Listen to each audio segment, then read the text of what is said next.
I have a Black mother and a Puerto Rican father. Sitting in the studio with Tanisha Jarvis, it became abundantly clear that her insight deeply illuminates the experience of being a person of color forced to navigate a culture steeped in white supremacy. I just remember it was always this constant explaining of how we need to be on our best behavior and where we could be judged. It's this dominating perspective, stemming from a white-defined standard that many of us, myself included, have experienced, even coming from within our own communities.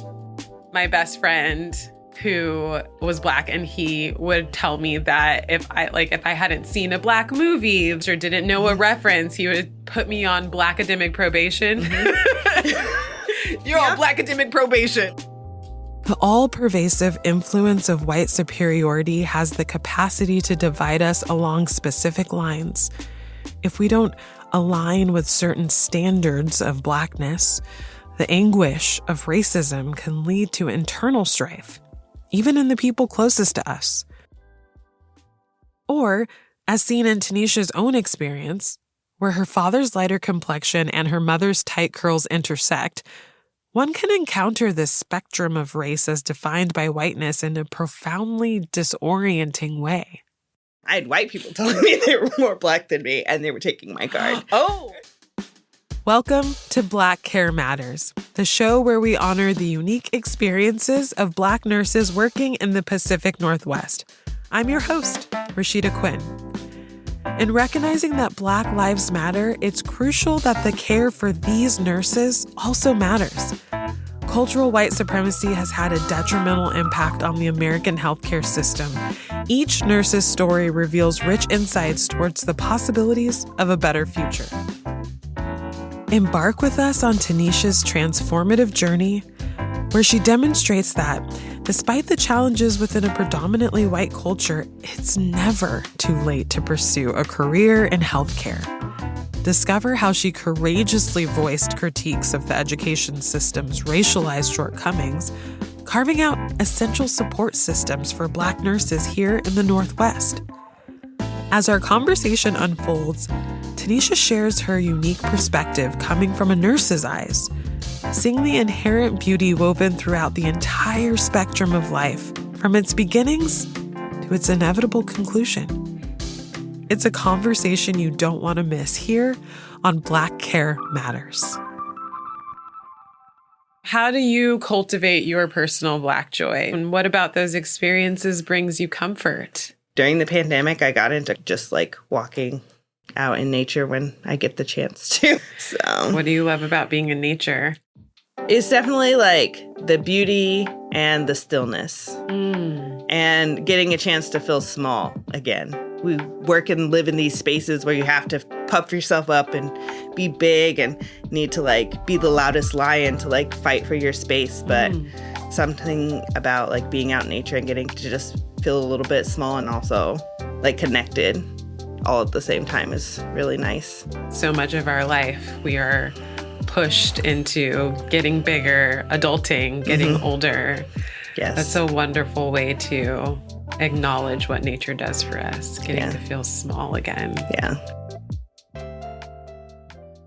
I know you've talked about loving Brené Brown, and she's really great at using storytelling to help people shed a light on their vulnerabilities, shame, find courage, empathy. What kind of aha moments have you had in listening to Brené? Definitely the vulnerability piece. It kind of helped me realize how much I'm able to share more of myself without needing to feel so guarded or even not having that quick recoil. Oh, you said something I didn't like, walls back up. Yeah. And that also helped with a lot of therapy. Yeah. Thank God for my therapist. Thank God for the therapist. Oh, yes, 100%. Growing up in the Pacific Northwest, do you feel like there was a time that you realized having the Black experience would be different than a white experience? I think my parents were always pretty good about explaining that things are going to be different. I remember when we moved up here, in like third or fourth grade, I had another child I went to school with who told me like, my aunt's a cop and she's going to arrest your whole family and she's going to take your parents away. And I, as a child, didn't know, like, what is this? One day my dad, came home and he's like, what is going on with you? And I explained it and they talked to the school and everything. But like third grade is a big time to be understanding that you're different when you just want to play with people. There's always been this like, okay, you had to uphold a certain standard because you didn't want to be certain stereotypes. I just remember it was always this like constant explaining of how we need to like be on our best behavior. And I'm not sure that I even completely understood it as a child, that that's why they were doing that. And like, you're always on guard. And that's been a very interesting experience for me now, being in an interracial marriage. I'm very like in tune with like, oh, my daughter, you need to be dressed presentable. We need to be out in public. You need to be doing these things. And my husband's like, let her be a kid. And I'm like, but that's not how that works, you know? What is your cultural background? Do you identify as mixed race? Yeah, I have a Black mother and a Puerto Rican father. So I mostly am like, I'm Black. And I think that's how I'm perceived by people, except when my last name was Morales. So people would be like, I'm confused. It's interesting thinking about the ways in which growing up as a person of color can lend itself to having extra precautions or feeling hyper aware, hypersensitive, even as a child, and not understanding the complete context, but noticing, okay, there's something that I have to be aware of that not everyone in this space has to be aware of. It's just all these ways that we are reminded we are overcompensating for a system that is aggressive. I've had so many people in my life be like, oh, I'm taking your Black card. I'm more Black than you because I didn't fit their box of what they thought a Black person should be, right? And so like, then it's like, well, now I have to prove myself that I'm Black enough for you. And I shouldn't have to prove that to anybody. And it shouldn't matter, right? And I shouldn't have to fit some box that's imaginary that's been constructed by some overarching system. Right. From hundreds of years down the line through whoever. You entered nursing school during the pandemic, right? Yes. It's a 2-year program and I graduated last year. So, yeah. Like, I got to ask why, with the pandemic being such a sort of dangerous atmosphere and having not gone into nursing yet, what prompted you to move into the nursing field during a global pandemic? I always wanted to be in medical, even as a child, of some form. And my mom actually went to nursing school when I was in high school. And so I was like, yeah, let's be a nurse. But it was a very long path. I did my prereqs while I was pregnant and had my first child. And so it's like, this is what I need to do for my family and for myself to find my own satisfaction. And by the time I happened to like apply for schools and get in, it was COVID. And it was like, well, I'm not stopping now. So in terms of school, did your family offer advice along the way? I mean, I watched my mom go through nursing school. And I remember her telling me that, like, it's going to be a lot of time, but like, you could do it. My mom's always been super encouraging. Do you feel like there was anything that was a strength for you in terms of being older, things that you saw that maybe your younger self wouldn't have? I think by the time I actually got into nursing, I think I was more prepared. And also the pressure of being like, well, I'm a wife and a mom, and like, you're either going to make it or not. And you don't want to have wasted all this time and energy to fail. Right. So the stakes are higher. Yeah. And you're prepared and focused. So walk us through some of the challenges you experienced in nursing school in terms of the ways maybe the education experience wasn't prepared as much for a student of color. I was expecting to come in and learn how to take care of all kinds of people. And I feel like I didn't get that in nursing school. One of our members said it really well once, that like she felt like she went to nursing school and she learned how to take care of white bodies and not bodies of color, right? Like, that was kind of frustrating a lot because I'm like, I'm going to be taking care of all sorts of people and I want to benefit everybody, but specifically like my community. And how can I take care of them if I'm not learning that? Also, we weren't talking about the history of how healthcare has hurt Black bodies and how that hurt is still affecting the community. So they're not going to trust you. And how do you address that? So I talked to everybody. They probably got sick of me. I talked to deans. I talked to all of my instructors because there was a lot of pressure for me being one of 2 Black people in the program and wanting to like make sure that the people after me have a space, right? And I also just want things to change, right? Like I want things to change for my babies. I'm aware of the extra labor that meant for you as a student. You know, everybody has the prerequisites, the general intensity of a rigorous nursing course, and you are also trying to bring in this entire historical context in which a whole population is being overlooked in terms of the ability of these care providers in training to offer care to them. That's a huge responsibility. I mean, if you ask a student to basically create a supplemental text for the program in which they're the learners, that's kind of the position you're being put in and that Black students are being put in. And also you're furthering stereotypes. Like I remember early on in my time in the program, we were doing a lot of things online. There was this like pop-up that was talking about pain management. The comment made mention, well, there is some distrust between the Black community and healthcare. The Black community doesn't always accept pain medication.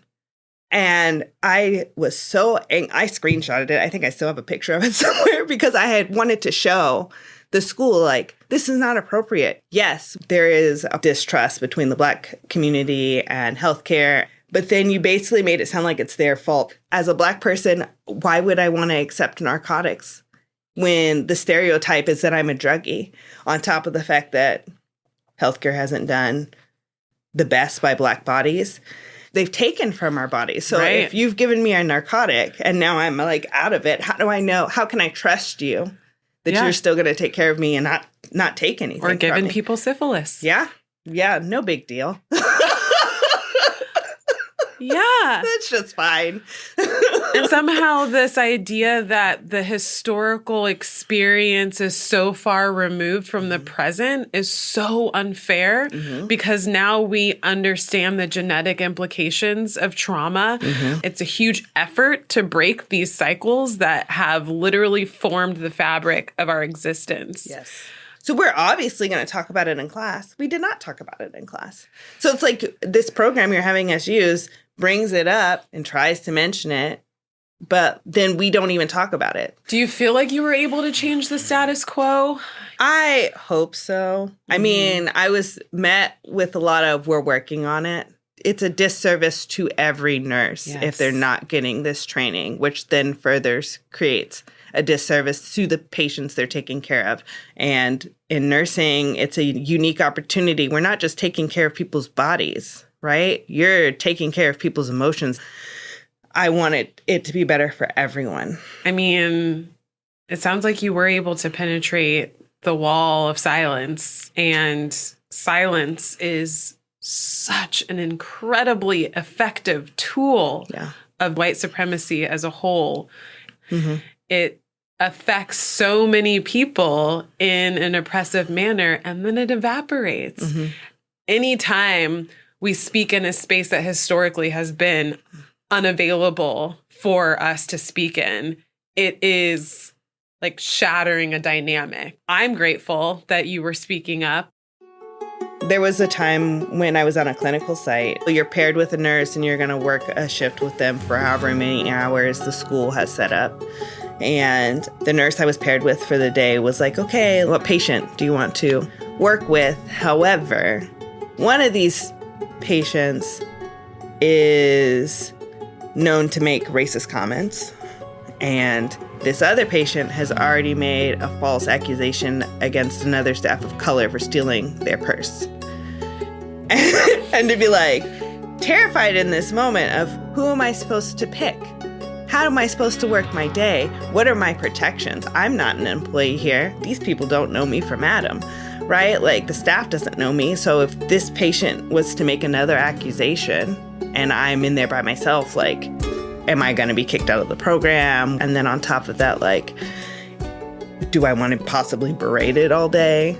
And realizing the school had not prepared me for that. And I don't even know if they had ever had the thought to prepare students for that, right? Mm-hmm. Because unfortunately, I'm going to work with patients who are going to have racist comments. So it's like, let me take this patient so I can understand how I'm going to handle that in the future, because it's probably going to come up again.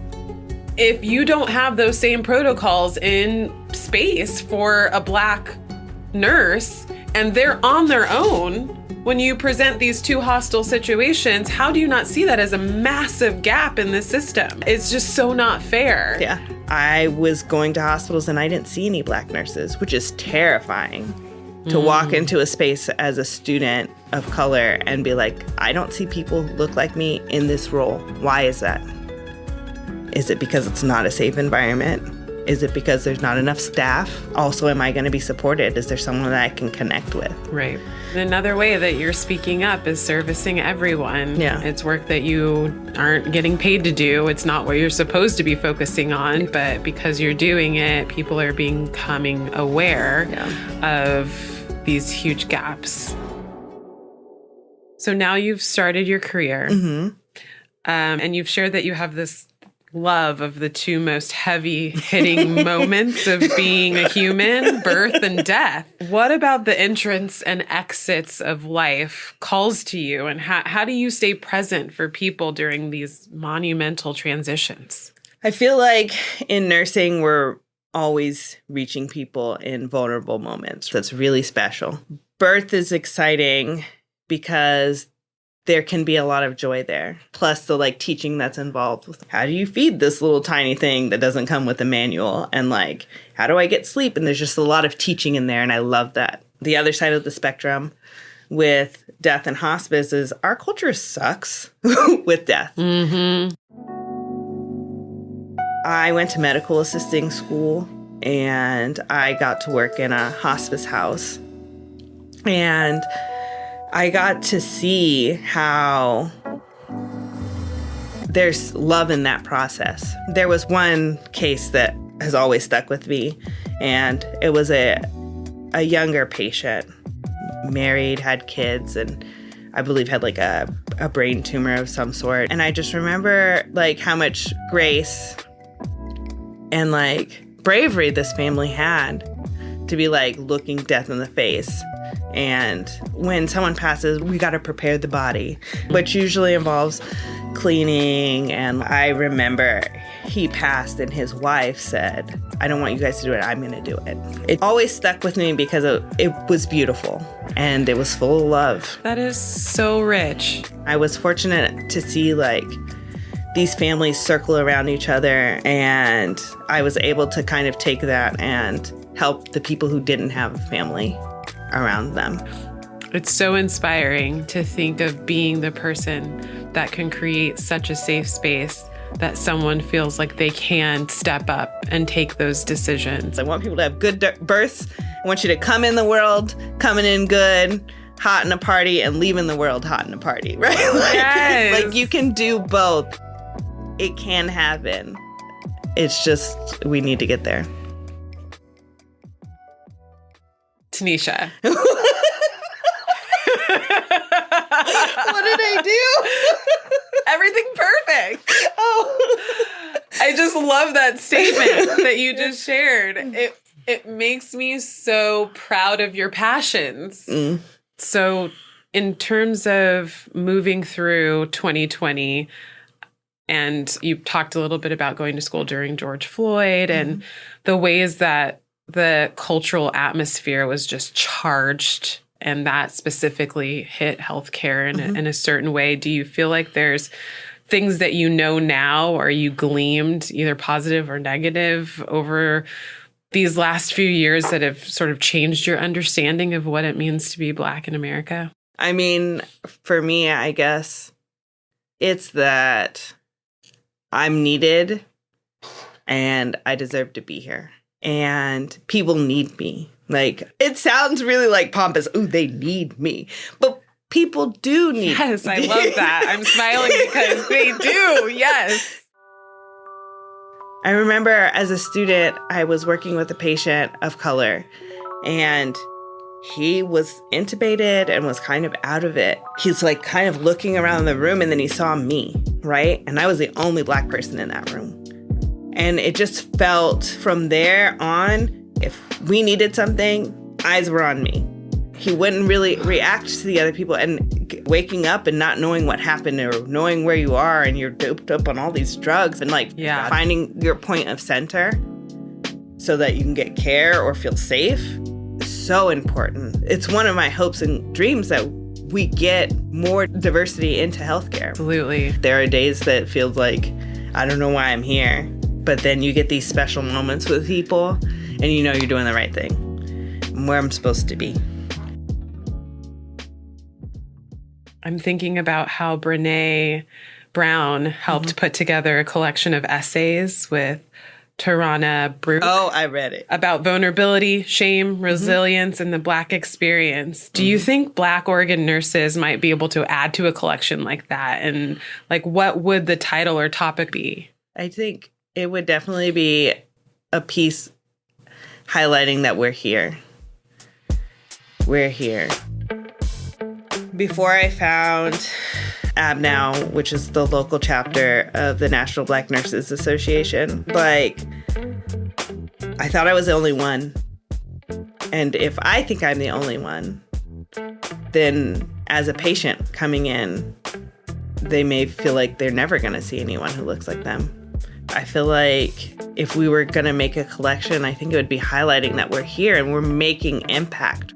Well, you empower me just by listening to you, and I feel safer that you are in our healthcare system.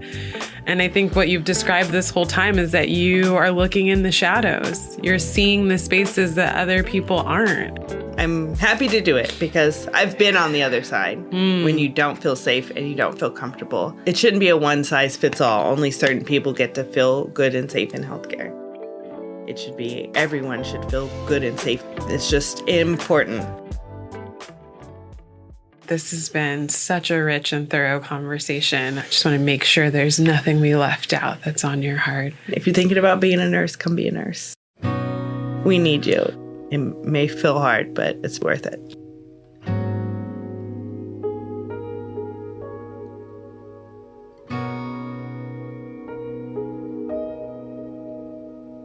This conversation with Tanisha left me considering the work of dismantling the Black monolithic narrative. Sometimes we hold each other to unrealistic standards, unintentionally dampening each other's uniqueness in order to fit a definition of Blackness that was not even initiated by Black people. There are infinite ways to inhabit Blackness. We possess multitudes. How can we gift each other the freedom of expansive cultural expression? One way to limit assumptions is by normalizing curiosity in our relationships, leaving room for the unexpected.